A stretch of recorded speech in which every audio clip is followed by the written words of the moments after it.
Good evening, everyone. This is Chip Cooper for FTC Guardian and my partner, Alan Cutts. First hangout in the month of November 2019. And I was just thinking before we click the button to go live here, what I've been doing that's really interesting and really not a lot. I've been paddling a lot lately, even though it's in the fall of the year. We're in Northeast Florida, so the water's still very warm. And it's just great to get out on the ocean or on some of the backwater that's a little less choppy at times. Paddle around, maybe try to stay in some type of shape, and that's pretty much what I've been doing in my spare time. What about you, Alan? Yeah, guys. Part of the reason that we're doing this hangout a little bit earlier in the month than we normally do is I'm headed to Texas on Saturday to help my mom start to clean out her house and hopefully sell it in well March April timeframe next year, whatever. But get it cleaned out. So they've been in that house for 20 plus years and all that. So there's a lot of cleaning out to do. So we're doing it this week. I think we almost have 2 weeks before the next one because the next one is the week before Thanksgiving. So That's right. Yep. So I'm headed to Texas where the weather's warmer than here, but not a lot. I was expecting 75 and 80, and I think the whole time I'm there, the high is like maybe a high 60s. So Oh my, oh my. yeah. We still have very warm weather here now, but it'll get, we'll have a few chilly days toward the end of the month, and then we get into the winter months. But it's still very mild when you compare it to where you are right Oh now. yeah. We've had the last 2 mornings have been below freezing, so it's been cold. Oh my goodness. All right, well, let's get started. What do you say? I'm going to Let's do it. get on to share my screen here, and you should see the title slide here. Tell me when you do. Yes, I do. All right, excellent. So you see the word update in red, which means that we're going to be talking about the California Consumer Privacy Act of 2018, which is when it was passed originally. And of course, if you remember from our first hangout earlier this year, it actually goes into effect very soon, January 1, 2020, which is just around the corner. So this is the second of three hangouts that we're going to have regarding CCPA. The first one earlier this year. This, of course, is the second one. And then we will have one more, which will be in our last hangout in the month of December. More on that in just a few minutes. So without further ado, let me advance the slide here and start moving here. So you've seen this housekeeping announcement before. The presentation is for informational purposes only. It's not legal advice, and we're not affiliated with the Federal Trade Commission. All right, we're going to do a quick summary review of what CCPA is. It is privacy legislation passed by California back in 2018. As indicated earlier, it goes into effect on 1/1/20, and it potentially applies, and we'll drill down more to this in just a minute, potentially applies to any business that markets to or collects personal data from California residents, and some people have called it GDPR light, even though it's a little different in its focus. So, but conceptually, it's really the same. You remember, or you may remember regarding GDPR, it's the European Union Privacy and Data Security Statute. And you ask, how in the world can a US-based business be subject to the jurisdiction of the Europeans and their statute? Well, if you're selling into the EU, then you're, in terms of the internet world, you're subject to their jurisdiction. And by the same token, if California passes this CCPA statute effective 1/1/20, and you're selling into or collecting personal information from residents there, then you may be subject to the statute. And we're going to talk about that very specifically in just a few minutes. So the big question is, let's look at the title here. Does CCPA apply to you? Well, we've got two panels here. First of all, in order for CCPA to apply, all of these criteria, you meet all of these criteria. You're doing business in California, you're collecting personal information from California residents, and you, of course, determine how to use that information. So all of us, if we're selling anything into California to California residents, we satisfy all of those criteria. So we move to the second panel now, and we need to avoid each of these three, because if you check off any one as applicable to you, then CCPA applies. So let's look at these. Number one, annual gross revenue greater than $25 million a year, right? And it's not just from California consumers. But I'm thinking that the vast majority of our members are not doing $25 million a year gross revenue. So I'm thinking we probably don't have to worry about checking that one off. Then the second one and third one both involve selling of personal information. Number two, buying, selling, or sharing personal information of at least 50,000 California consumers a year. And then number three, you get 50% or more of your annual income from selling California consumers' personal information. Now, we went over this in more detail back earlier in the year in that first installment of our CCPA Hangouts. I'm not going to belabor these points. I'm going to hit the high points. Personal information under this statute is very broadly defined, but for our purposes tonight, it includes cookies and pixels that might be dropped for purposes of retargeted ads. The consumer means anybody who's a resident of California, right? Very simple and easy. And then the definition of selling. You remember the last two items on the second panel involve selling, right? So it's a very broad definition, and I'm not going to read it here, except to say that in summary, if you're involved in retargeting ads, the process of dropping a cookie or a pixel is probably going to involve the definition of selling. More on that in just a minute. So we're looking again here at this second panel here because we need to be able to avoid all three of these in order to avoid coverage and jurisdiction of CCPA. So our mission here is, generally speaking, how do we avoid this statute rather than so much, at least at this point in the presentation, of how to comply with it.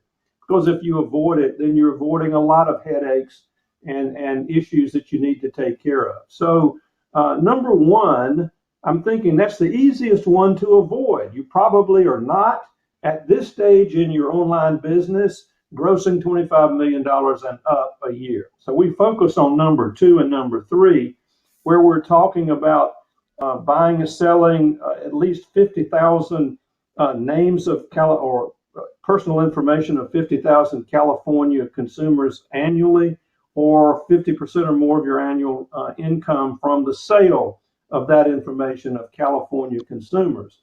Now, here's the key, and we're going to focus on this as we move forward.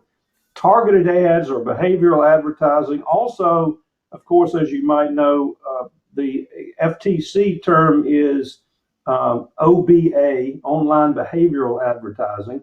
All the same thing. If you're involved in targeted ads, retargeted ads, etc., it probably means that you're involved in selling personal information. So we're going to drill down just a little bit in this slide on, on what that means. Again, if you're involved in targeted ads or behavioral advertising, pay very close attention. First of all, there are two bullets here, and you need to understand that behavioral ad networks use something known as programmatic advertising, right? And if you have a question about what programmatic advertising is, wait until the end of my presentation, and Alan will give you all the information you want to know because he's an expert in the field.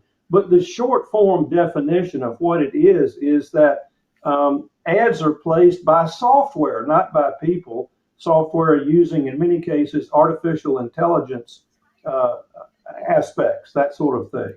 So if you are involved in behavioral ads, targeted ads, using behavioral ad networks which use programmatic advertising, then you're probably involved in the sale of personal information.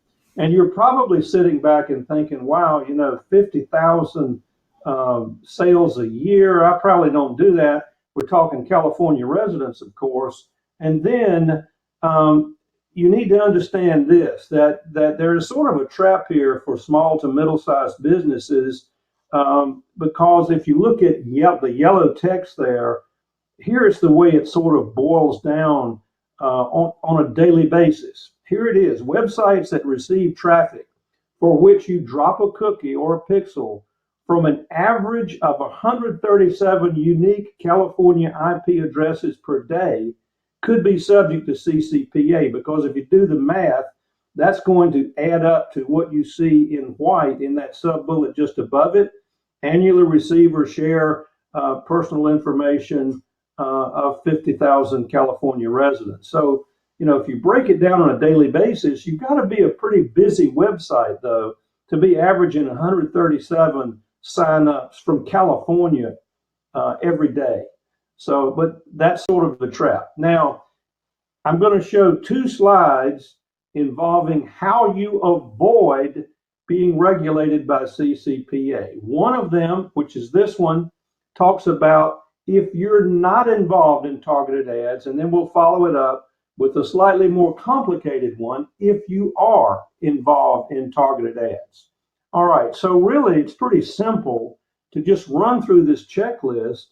Is your total annual revenue less than $25,000, which is what that should be? 25, not $25, 25,000. And look at your list. I mean, even if you don't even have, if your total list is no more than $50,000, then you don't really need to look any further, because we're really talking about California residents here. So if all of your list of your business are less than 50,000, or all California people are less than 50,000, and you're getting revenue from sale of California personal information less than 50% of your annual revenue, you don't have to worry about this.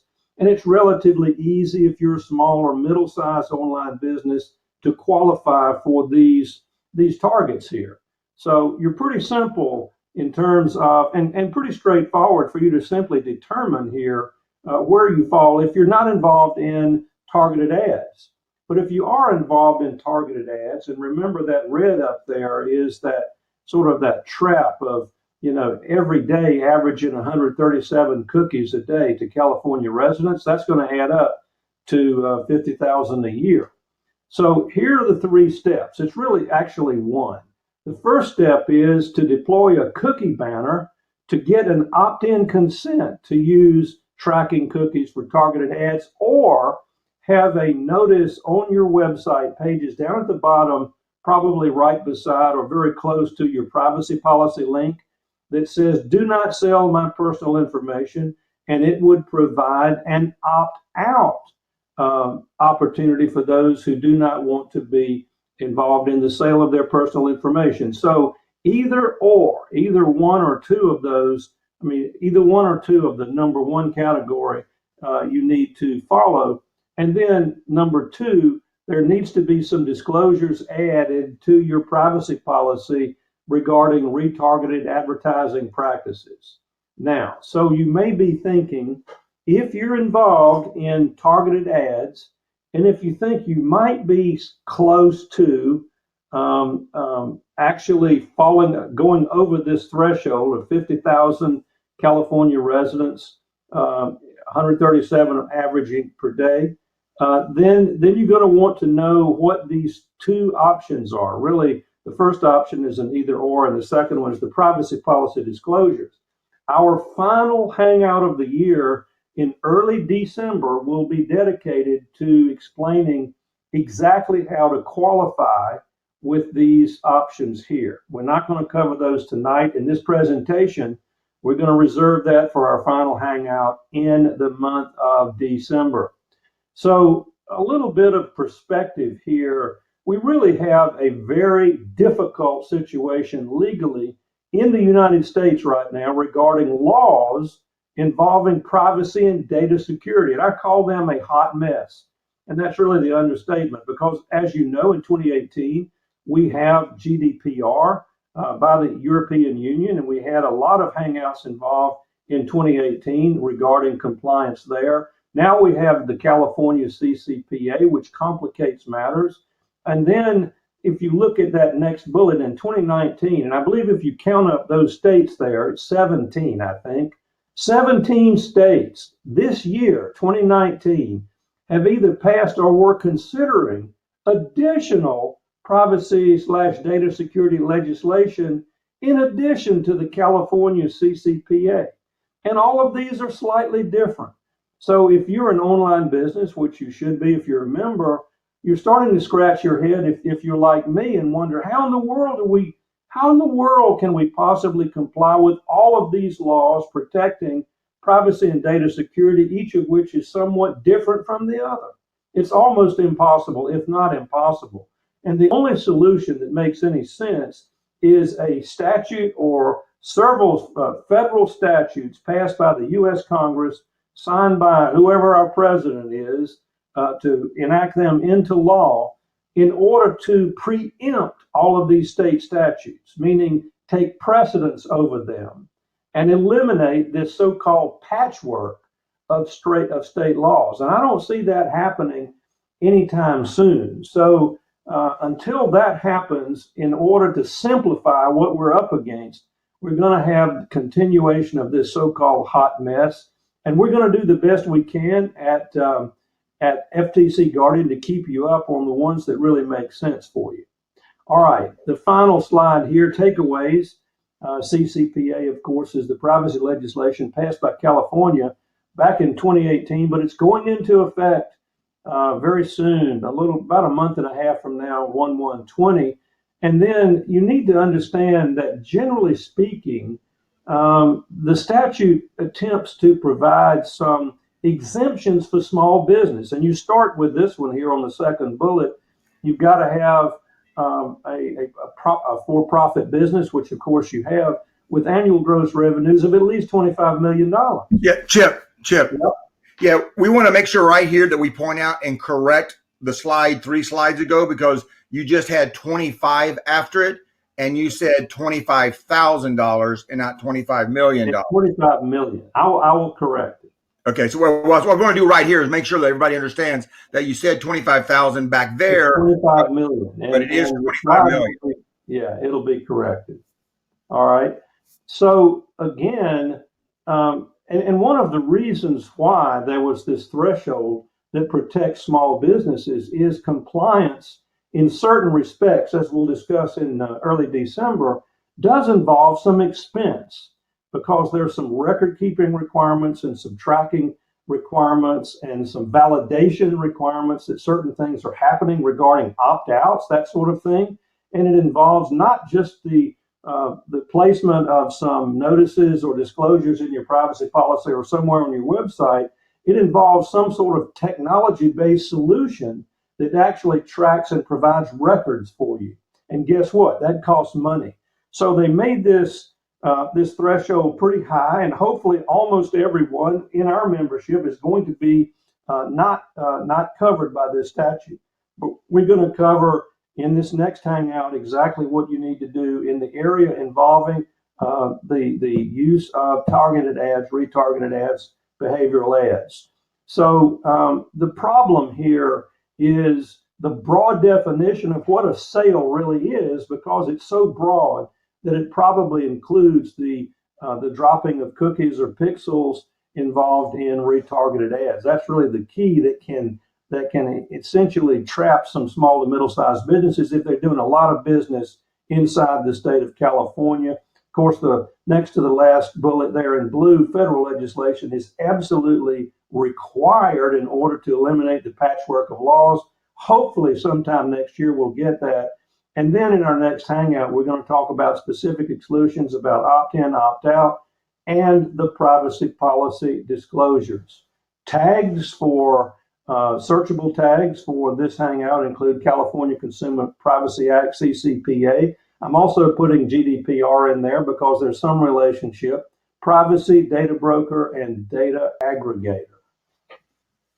All right, that's the end of my presentation. I'm going to kill I'm killing the share my screen. Do we have any questions, or do we have people who seem to be relieved that they're not covered by the statute? Liam was the first person who caught that he already knew evidently that it wasn't 25,000, it was 25 million. So he brought that up right off the bat right after you Thank said it. goodness somebody spotted that. Yeah, he spotted it right off the bat. So okay, so we've got that. So that's an exemption. What I want to put out there is that if you are actually marketing, if you have a business that's broader than a local business. I mean, if you're a jeweler in your own backyard, or you're an HVAC contractor and you're working in your own backyard outside of California, you will probably never hit 50,000 retargeted visitors in California, even by accident. Per year. You'll never do that because you're going to focus your retargeting ads to your own backyard. Right. Will you get some people from California? Yes, because they're going to hit it and then they'll see it someplace else, but you're never going to get it. I will say, if you are an online marketer and you sell your services nationally, I won't even say globally, but nationally, unless you exclude California and you're doing retargeting ads, you will easily hit 50,000 people in California. 50,000 pixel drops or cookie drops in a year to California residents. Absolutely. Yeah. Absolutely. And you saw that little thing. It boils down to an average of 137 a day. Yep. Is equal to the 50,000. Yep. So I had no feel. Obviously, I don't do what Alan does. Alan does advertising all the time, all day long, right? Yep. I had no feel for, whether that many cookies would be dropped by a small to middle-sized business. Oh, yeah, because, you're not just dropping let's say I'm running ads, and this is a good example. Let's say I'm using something like ad rolls. And on ad rolls, I'm telling them, it's only retargeting. I'm saying I'm only retargeting, but I want the network. I want everything. Somebody logs on to Facebook, they're getting pixeled by Facebook. Somebody logs on to CNN, they're getting by CNN. Somebody logs into CNN, but then clicks on an Outbrain ad, they're getting nailed by Outbrain. So I don't mean to interrupt, but I'm just, if this is you, and apparently there's going to be more of you affected than what I had assumed, because I say again, I didn't have a feel for the scope of what Alan's talking about in terms of dropping pixels or cookies. So if that's you, you really need to attend the December Hangout. You really need to do that. Yeah. And if you're not doing retargeted ads, unless you just love us and want to listen to our Hangout in December, go shopping and buy Christmas presents for your family or something. Yeah. If you're doing retargeting and you're actually doing retargeting, you could easily hit 50,000 in a year, right? Yeah. Yeah, that's nothing. That's 50,000 California residents. Yeah, 50,000 California residents. Hell, I probably hit 50,000 for some months easily. For companies that are not even in California. I was thinking more in terms of list size. Yeah. And there are a lot of people who are very successful online marketers that might have a 20,000 list. And out of that 20,000, there might be 3,000 to 5,000 from California at the most, right? So I wasn't thinking the scope of the pixels and cookies dropping. That's just it. Email's not dead. People will try to sell you on email's dead in order to get you to buy their how to email program. But the thing today, the thing to get today is the pixel. Everybody wants a pixel list. Right. Because that pixel list, I can advertise to a pixel list. And these days people are selling pixel list. It is, I will give you my account or sell you my account of pixel people in X state that opted in or did something for nutraceuticals. Just like doing an email list or like buying a mailing list, I can buy a pixeled list of people. So it's very, very easy to do, and you would have to, do it. I got a question here. It says, but if the same person gets pixeled from 3 different sites, that is still one unique IP. It's one unique IP, but 3 different companies pixeled it along the way. 3 different in the network. Yep, 3 different networks pixeled it. Let's say it's any given Sunday. and you're following sports across online, and you're looking at the what is it, maybe the NFL, and you're following the Golf Channel, and you're following all these different, the Basketball Network. Each of those have their own ad networks, or they work with different ad networks, but you're getting pixels from each one of the sites, as well as each one of their pixels, and they all have different pixels because every one of them's ID'd to that site, NBA or NFL or the Golf Channel. So it's all those different pixels that you have to be concerned about that are just being dropped. But the other day, because I have a program that deletes my pixels pretty much, I do it pretty much daily just so I can keep up with everything. And I think at the end of a day, I had 2,000 and 2,500, 2,800 pixels that were dropped in a day. Wow. One day. Wow, I didn't know that. Yeah. So the summary of it is, if you're not involved in retargeted ads, it's very easy for you to fall inside of the exemption. I mean, you're not doing $25 million a year gross, and you're not selling, because you're not involved in retargeted ads. You're not selling these lists. So you're really out of it. And that's really what the statute is not intended to cover anyway. The statute is targeting retargeted advertising. That's what it's after, right? So anybody involved in retargeted ads, targeted ads, OBA, whatever you want to call it, involving ad networks, then it's much easier to be covered by the statute and regulated by it. And much easier than I thought, by the way, until I just listened to what Alan had to say. So, and yes, and Susan, yes, YouTube ads will be affected, and we're going to talk a little bit about YouTube ads in 2 weeks or 3 weeks, when it is at the end of this month. But yes, YouTube ads will be affected as well. And Tom, it says, will your FTC Guardian webpage be changed? We will have a solution for you as well as for us in December timeframe, because obviously we'll be doing more advertising next year, because we got some changes coming about that we're going to be doing.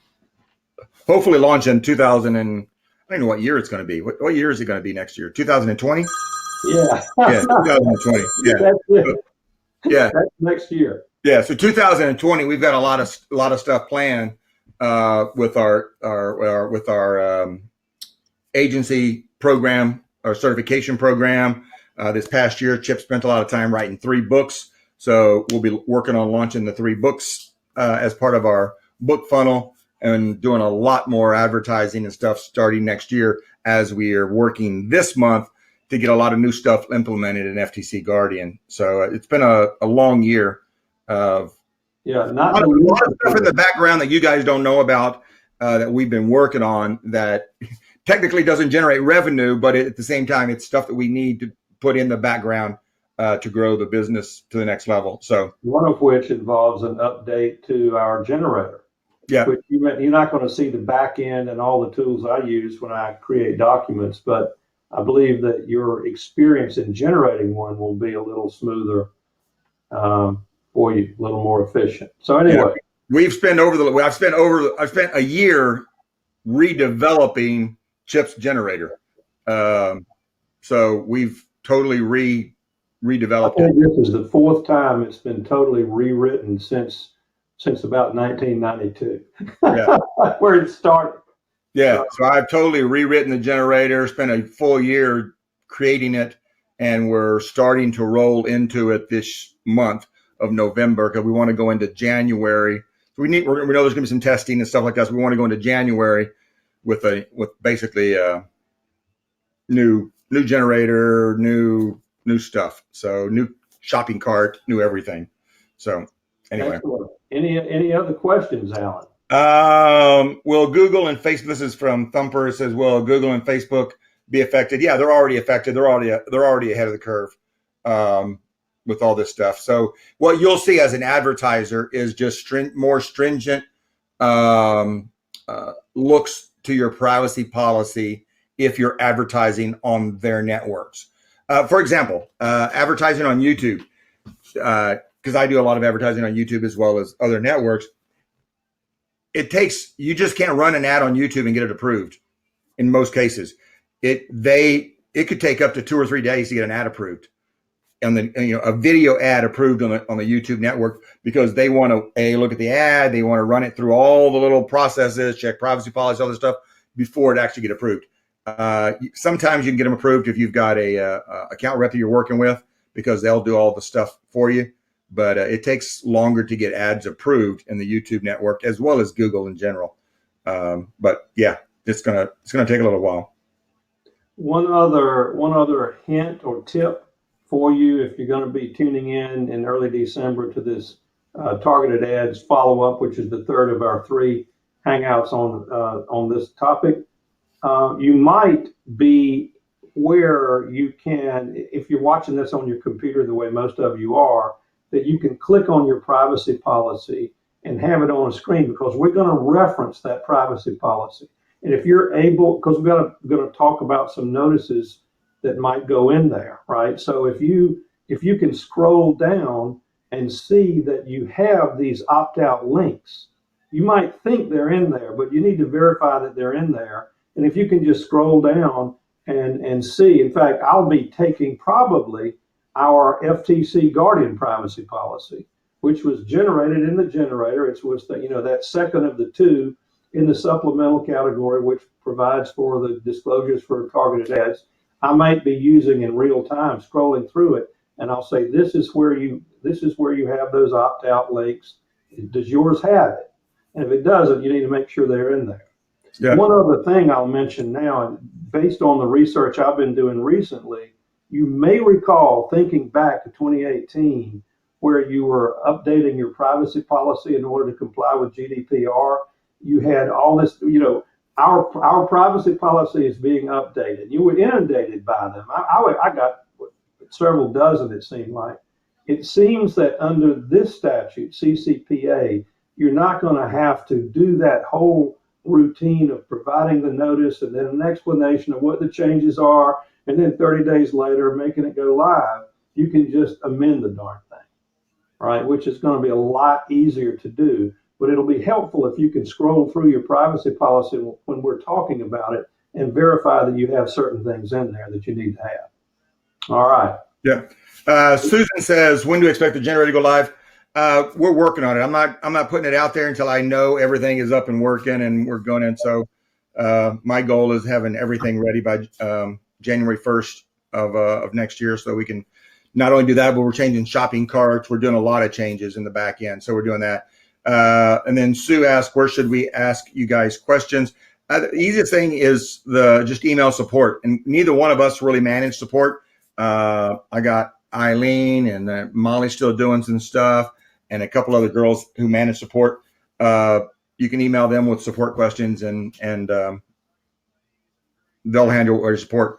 If it's specifically legal stuff, then you'll have to basically carve out time with Chip, and move it to the next level, or save it for the next Hangout and ask the question. Yeah, save it on the Hangout and ask it out on a Hangout. Yeah, absolutely. So if you have questions about what to do about CCPA, particularly if you're involved in targeted ads, you really need to wait until we have that, hopefully early in December, and we'll probably have a lot of questions, at the end of my presentation. Alan's going to have a lot to say about it as well. When we finish our part of the presentation, I'm sure we'll have a lot of questions, and you can make notes between now and then if you have some, and be sure to ask them at that time. Yeah. All right. Okay, no, guys. That's it. All right. Good night, everyone. Thanks for attending. Good night.